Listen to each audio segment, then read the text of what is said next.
ladies and Metal Jane, and welcome to another Is It Worth the Gold video. Today we are looking at the Panzer 58 Mutz, the tier 8 German premium medium tank. So first of all, you might have a question, how the fuck did I get my hands on this? And as of late, I have become World of Tanks European community contributor, which means that I get my hands on tanks like this early. But before you even ask, no, it does not mean that I'll go soft and praise everything that Wargaming does in this game. But that being said, let's just get on with the review and see what is armor like on this tank. So it's pretty shit. Frontally, you do get the HE shield. At least this armor is effective against most HE in the game, which is all you can really ask for a tank like this. Turret also HE safe frontally for the most part, apart from the cupolas. The rest of the shots are going to be pretty bad. You do have some good ricochet angles here, but they're not too big, and the turret in general is just too big for that to work. You do have some silly armor values in the turret as well, in the gun mantlet of this, but it's only like the upper line, and the rest of it is pretty shit, so don't really expect to bounce much with this turret or this tank in general. Side armor, 30. You really want to hide this from anybody shooting HE like the T-49, like the Japanese heavy tanks. You really don't want to give him these side shots, but that being said, that's pretty much all there is to say about the armor. Next up, let's look at the gun depression, then head into the game. So you have 10 frontally and 7 to the back. You do have like these two little horns here for the, I think that's for the frontal headlights, but it's a tiny thing that you might want to consider sometimes when you peek, like with your diagonally with your hull being like at 45 degrees. You might want to watch this out for this gun depression spike here. And yeah, that being said, let's go into the replay. And here is the replay. Before you ask, this tank does not get preferential, as that is a thing of past in World of Tanks. So pretty good matchmaking for me, but as always, let's get into the stats before we do anything else. So 1300 health, not the healthiest tier 8 medium by a long shot. View range 380, also not that great, but at least it's not, optics still work with this. Top speed forwards 50, backwards 20, power to weight 17.23. Turn resistance is pretty damn good. Tank traverse 45, turret traverse 36. To put things in perspective, we are going to compare this with the AMX CDC. So you are slower, you have less health, and this thing costs more as well, and also you have worse view range, so not looking too bright for this. One really positive side about this tank though, it is smaller and it has the HE armor frontally at least, so that is at least something going for this tank. When it comes to the weaponry, it's a pretty similar picture here. So 1800 DPM, 240 damage, 212 penetration. DPM is on the low side with the CDC being at 1900.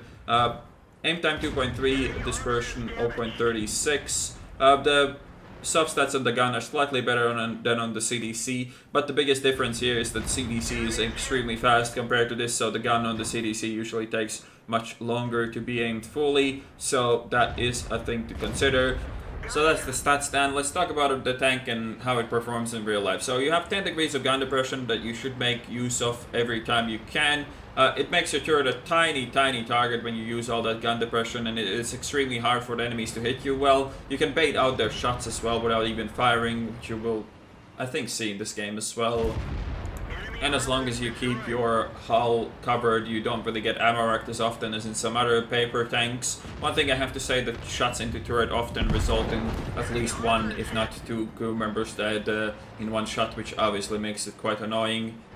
The equipment I would use on this is optics, rammer, and vert stout, pretty standard for medium tank, and crew-wise this is German medium, so you just shove your best German medium crew in there and don't worry about the stats too much. We do pick up our first kill here, and as you notice, the aiming time once you start driving this tank goes to shit, as it does in pretty much any other medium tank at this tier. It can be problematic when you have to aim for something like an IS-3 when you're actually driving. The aiming time might take like 3 even higher amount of seconds, and the IS-3's aiming time is less than that, so you can get fucked quite often by that, but you have to learn to work around it and position yourself properly. IS-3 is pretty much the worst tank you can ever encounter at tier 8, but this guy isn't very bright, so we can take a pretty good advantage of him.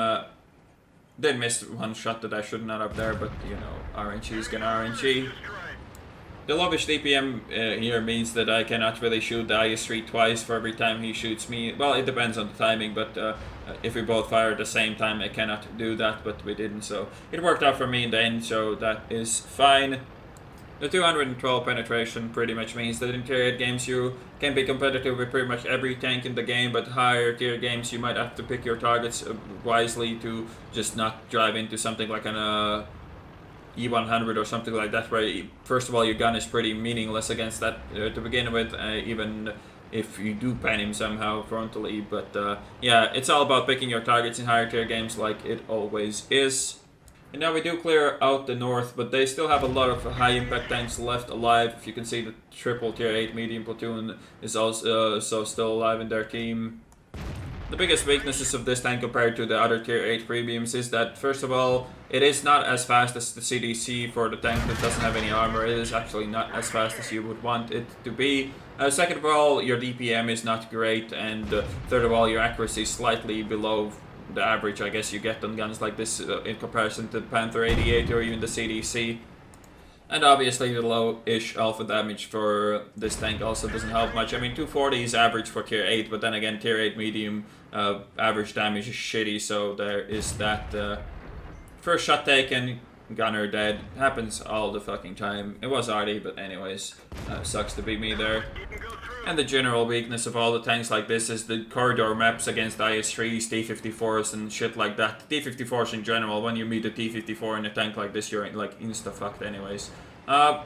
So now, T-34 one-shot, well, slightly above one-shot health, so now we must miss 10 times in a row. So let's do that, let's miss 10 times in a row. You can see that this accuracy is just, you know, it works for the most part, but when it doesn't work, it can get fucking frustrating as all hell. And that guy only lives because, you know, RMG decided to go potato on me. The tank makes reasonable amount of credits for what you do, so it's not like the IS-3A where you just get shit on.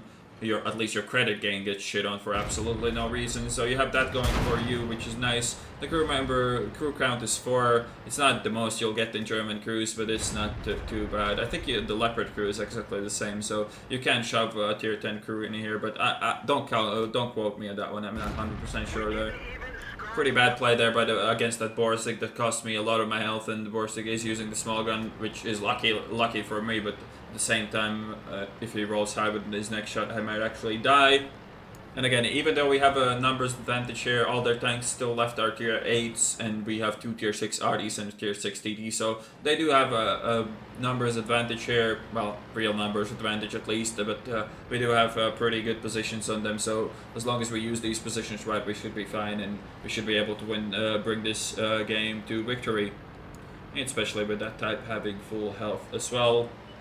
This is pretty much the preferred playstyle of this tank. You want to worry these ridges at medium ranges. You don't really want to get close range, but at the same time you don't really want to shoot far away either, as you saw how that worked out for me against that T-34 there.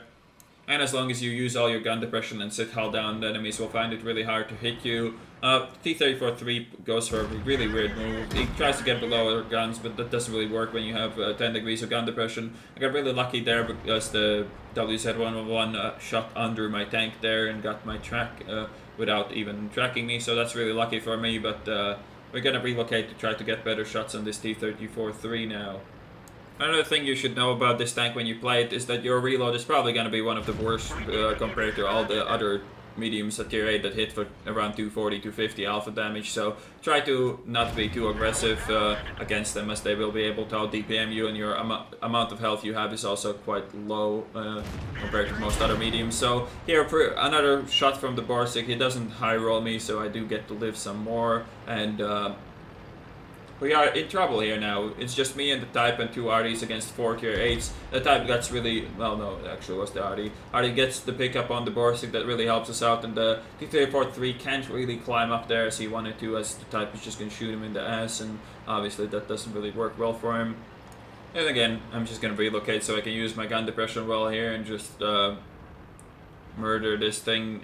T-34 is an extremely bad tank to be playing when you're facing something like this that is sitting hull down at all times. Like, his aiming time is just not up to the task here. He could have tried to get a shot on me there, and I actually stayed in the open for quite a while, but that tank just can't do that. And again, just baiting shots, even if my aim is shitty, like, it's so likely that enemies will shoot at me as well. And now on a guy like this, I have so much time to fucking aim this shot and make sure that I kill him. And that is pretty much what you want to do against tanks that have big ass guns like that. You want to bait their shots out and then take your time and aim your one shot that counts. The first shot doesn't really matter, you hit it, you miss it, it doesn't really matter. Obviously it's better to hit it, but you don't want to really sit in the open long enough to get a shot back at. So you don't really aim the first one at all and make all the emphasis on the second one. Obviously making two of them will be better, but that usually is a bit too risky. Now we have super pushing in the WZ111 left. The super pushing is a 2-shot for me, and the WZ was the 1-shot from all the way back when he was last spotted. The super pushing somehow does pick me up through those bushes, but I guess I spotted him as well, so whatever. I don't really know how it works, but it worked. Now I don't really need to do anything. The RD will get him, the type will get him. It's not really my problem here at all anymore. And that is pretty much the end of this game for us. The WZ went to hunt the RE to A2, 1 through 3, and I think he got killed by them 44 in the end. So this is the game for us, so let's look at the end plates. So here it is, Ace Tanker, High Caliber, Confederate, 4026 damage done, so we did hit some blind shots and 650 assisted. Made 102k credits, which is pretty healthy. As I said, this tank doesn't get capped like, for instance, the IS-3A does, so you do make all the credits and you don't really need to shoot all that much gold, as long as you're at least top tier. And the ammo is there cheap in it as well. So the verdict on this tank, is it worth the gold?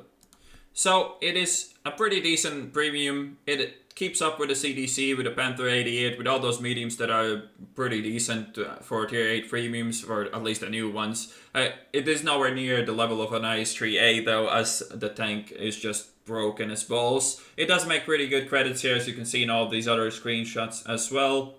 In the end though, it all depends on what kind of price point they set on this. There's absolutely no point paying premium for this, so if they overprice it, if they make it way more expensive like the CDC or the Panzer 88, there's absolutely no reason to pick it up. It's pretty average for, well, it fits right in, so if you have to overpay, there's no reason really to do that, so I wouldn't. And that's pretty much my verdict on it. I hope you guys enjoyed this review, and I will see you on the next one.